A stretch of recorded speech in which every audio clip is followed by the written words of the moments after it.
Hello everyone. My name is Bach Vu. I'm a visual artist living and working in Hanoi.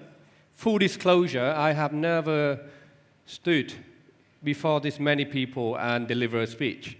So when I first got invited, the first reaction was like, shit, that's not me. So I drafted a response to say that thank you, but no thank you. But then it occurred to me that, well, maybe I should just confront my fear and take this opportunity. And that's why I'm here today. So for nearly 10 years, I woke up every day and stepped into a life that didn't feel like mine. I was working in finance in the UK. It was a really stable job with a lot of professional development and upward mobility. On papers, things looked really good, but inside, I was withering. What I didn't know then was I was searching for a reason to be alive. So I told myself, right, okay, I should stick it out, I should play it smart, I should keep building skills and stay with the job and get promoted. Until I'm 28, I felt like I really hit the wall. I could not ignore it any longer. I knew that I wanted to make art. I needed to make art. But just the thought of walking away from something that I worked so hard for truly terrified me. Now, looking back to it, I realized something very important, that sometimes fear isn't a sign that you are going the wrong way. It could mean that you are getting closer to the truth. So when I finally gave myself the permission to paint full-time, something marvelous happened. It wasn't just about colors or canvases. It was a homecoming. I felt like I've tapped into something much bigger than myself, something so deep, so ancient, so alive. It was like being let into a secret that connected me to others, to beauty, to grief, to life. And that's what art can do. It reminds you that you're not alone in this world, that you are not alone in your joy or your pain. And sometimes a painting or a poem could move you to tears, not because it's sad, but because it reminds you of a part of yourself that you've forgotten, a part of the world that you have yet learned to love.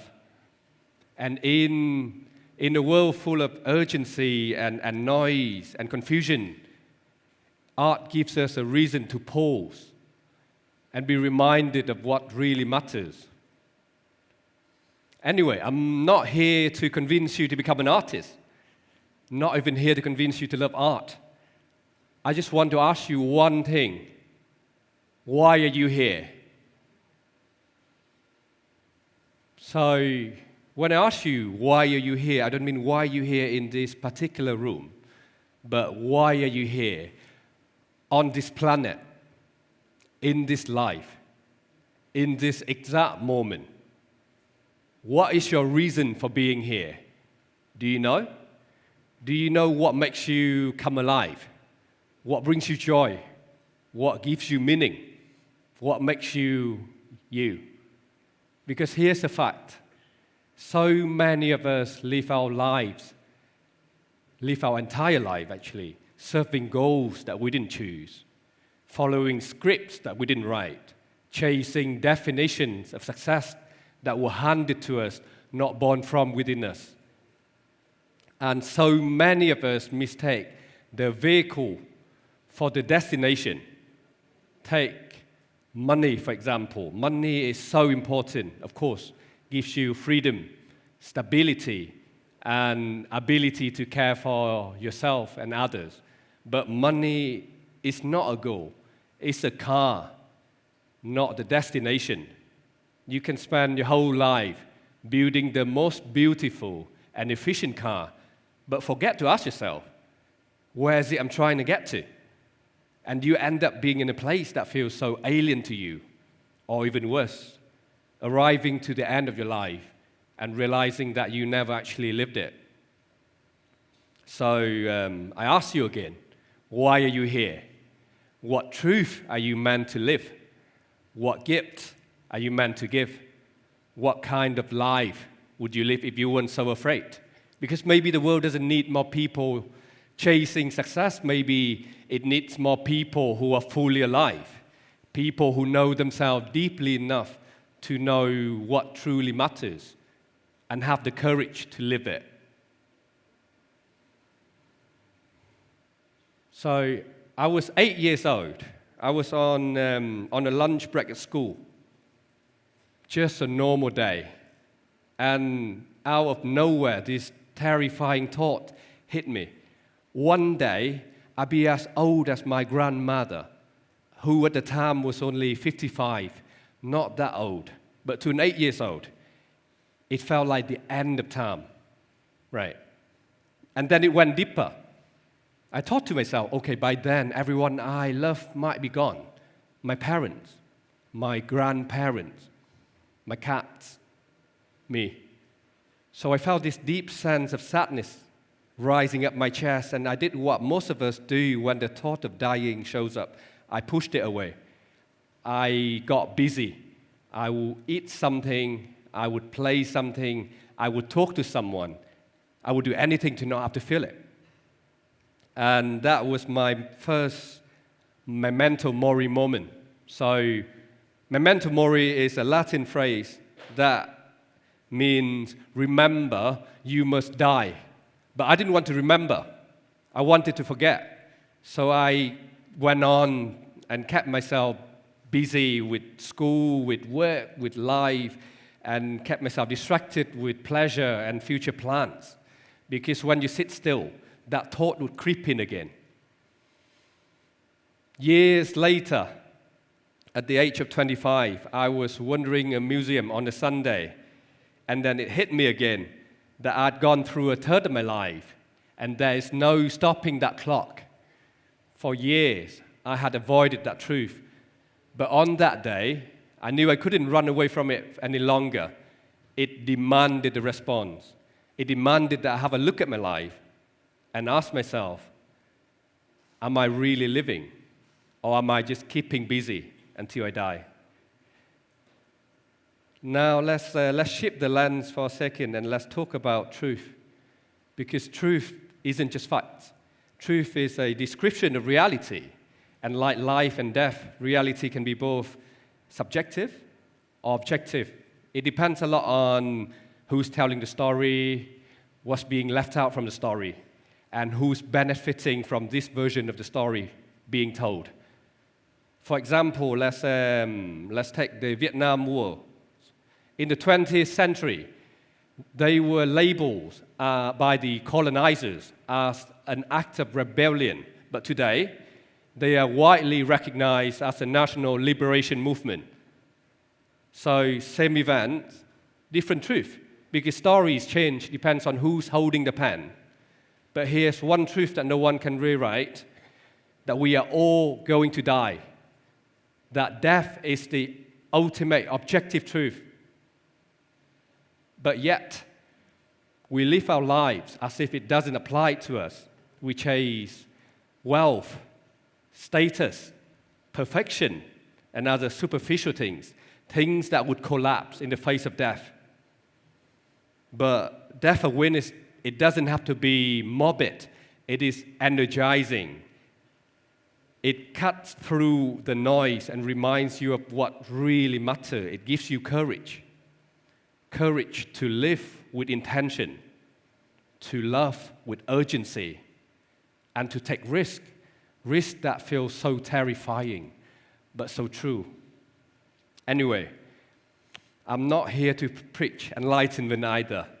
I want to talk about what happens next, because the real question isn't just about how to face death, but whether you dare to go all the way once you've realized this truth.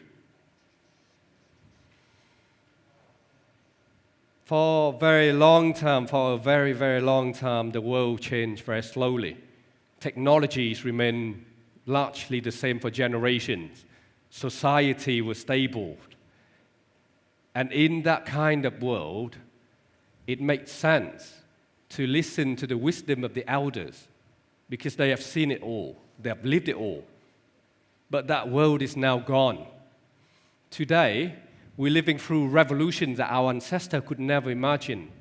Artificial intelligence, digital economies, genetic engineering, Tinder.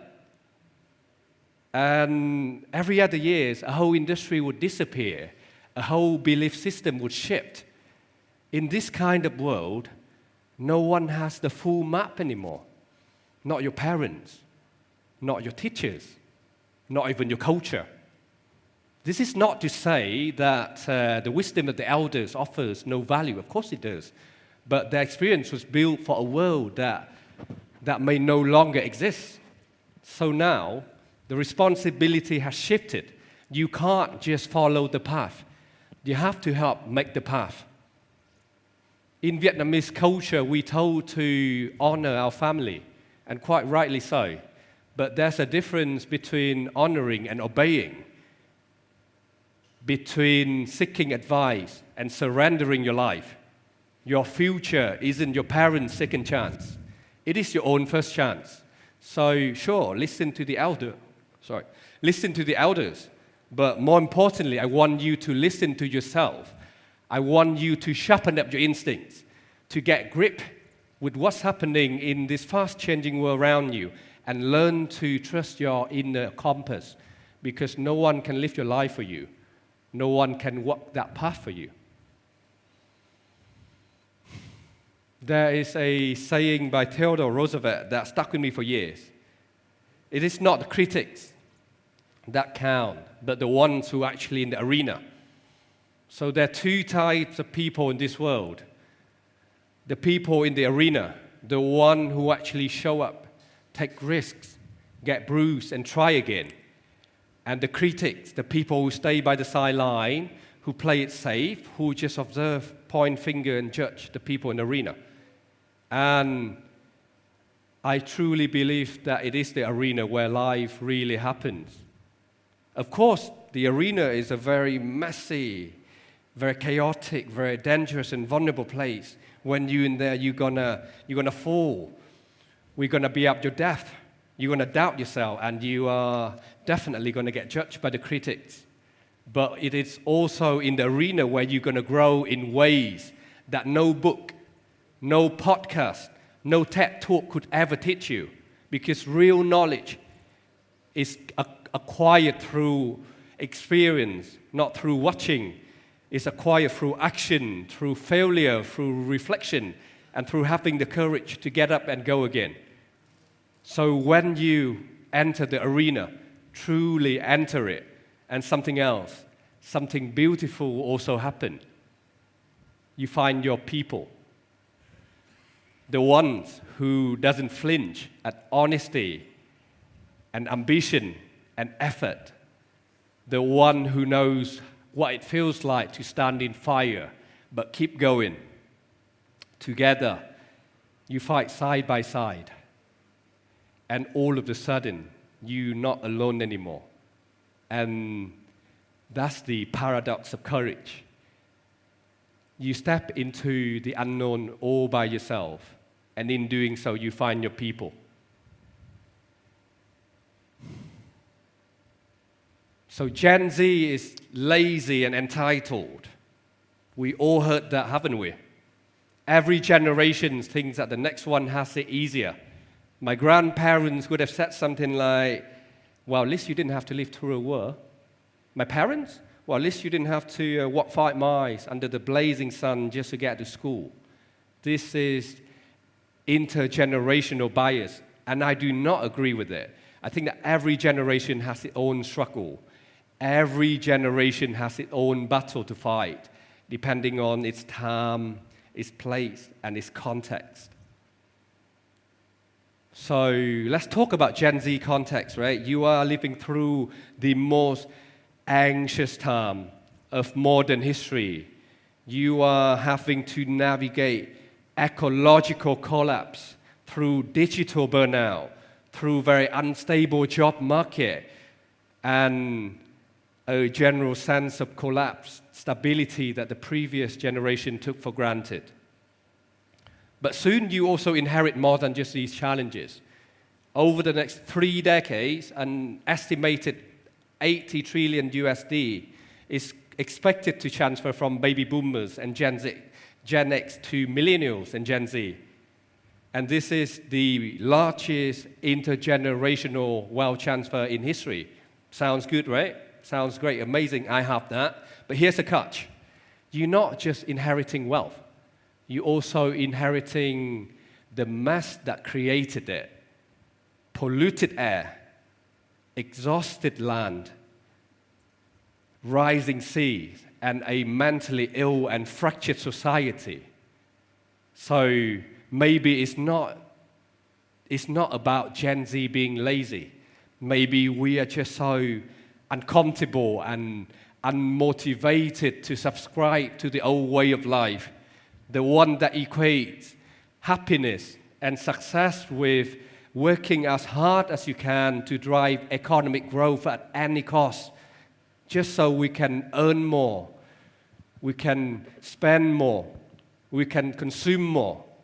Maybe we're just asking deeper question that maybe do we need all this money, or would we prefer to be left with a place that has greener tree and cleaner air and more affordable housing and more meaningful lives?